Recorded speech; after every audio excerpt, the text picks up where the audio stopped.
শরীর পচতে পচতে ক্ষত বিক্ষত হয়ে গেল। হঠাৎ করে পয়গম্বর একদিন ফজরের নামাজ পড়লেন। ফজরের নামাজ পড়ার পরে দেখেন পয়গম্বরের জিহ্বার মধ্যে পোকা ধরা শুরু হয়েছে, পচন শুরু হয়ে গেছে।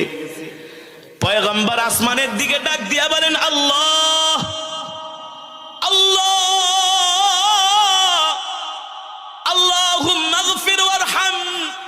আল্লাহ আপনি আমার উপর রহম করেন, দয়া করেন।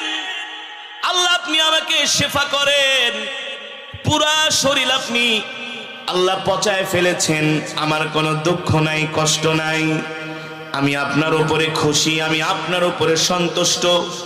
এই পর্যায়ে এসো মাবুদ, আমি আপনার শুকরিয়া আদায় করছি যে আপনি আমার জিহ্বাটা ভালো রেখেছেন। অন্তত এই জিহ্বাটা দিয়ে আমি আপনার মধুর জিকির করতেছি, আল্লাহু আকবার। তবে মালিক আজকে দেখতেছি ফজরের পর থেকে আমার জিহ্বায় পচন ধরা শুরু করেছে।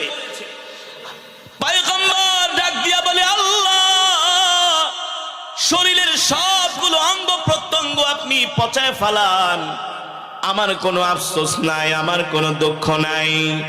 তবে আল্লাহ আপনি আমার জিহ্বাটা পচায়েন না।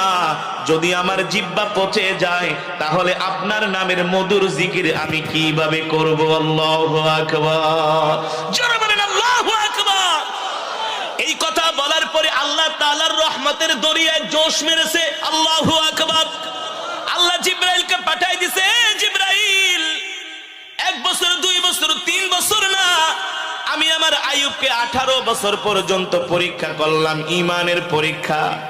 আমার আইয়ুব আমার থেকে দূরে সরে যায় নাই। আমার আইয়ুব শুকরগুজারি বান্দা হিসাবে আমার আইয়ুব পাশ করেছে। এ ফেরেশতা, এ জিবরাইল, আমি আমার আইয়ুবকে আর পরীক্ষা দিতে চাই না। আমি আমার আইয়ুবকে আর কষ্ট দিব না। আমার আইয়ুব 1 নম্বরে ঈমানের পরীক্ষায় পাশ করছে। তুমি আমার আইয়ুবকে যায়া বলে দাও।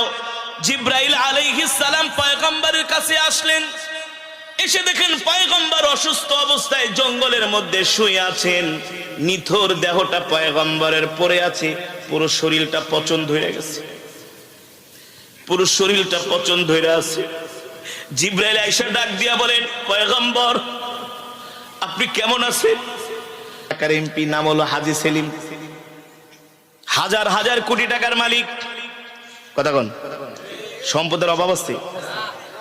সম্পদের অভাব নাই।